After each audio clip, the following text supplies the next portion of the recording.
Hello. Hi. Bruce Plourde, American Studies. Can I talk to you about genre? What's genre? Let's talk about genre as an idea in a literature class. The word genre simply means type or category. Understanding the different varieties of genre is a bit like walking into the local Barnes & Noble.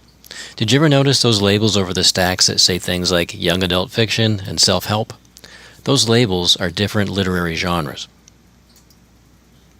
We can sort them into two main categories, fiction and nonfiction. In the nonfiction genre, we can include types of writing such as the essays that Ralph Waldo Emerson wrote, the biography that Gertrude Stein wrote, or the autobiography that Marilyn Manson wrote. Speeches like the one that Martin Luther King delivered are also in this genre. Then there's the larger category of fiction. In this category, we would include crafted literary works such as short stories, novels, dramas, and poetry.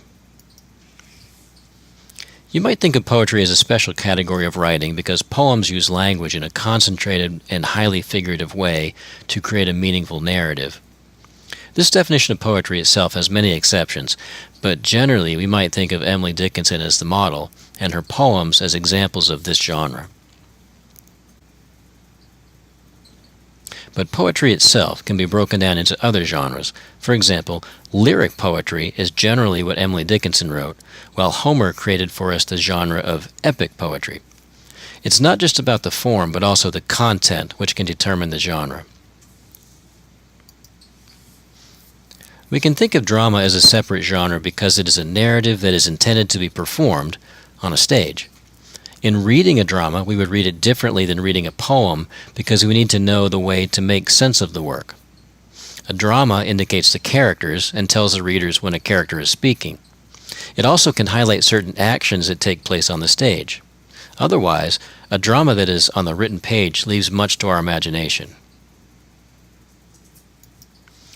And just like with poetry, we can break down the broad genre of drama down into subsets.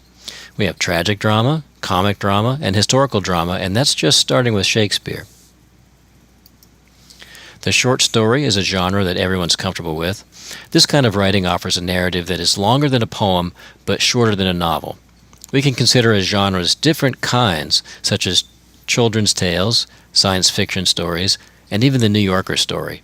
If you read the New Yorker magazine, you may be familiar with the qualities of the typical story that you might see in an issue of the New Yorker.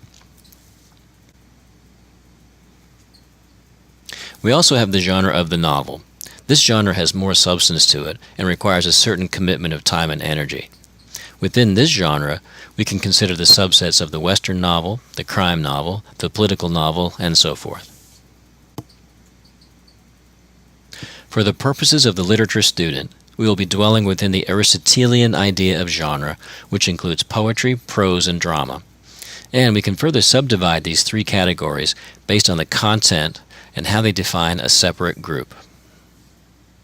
And that's all you need to know about genre. Wow.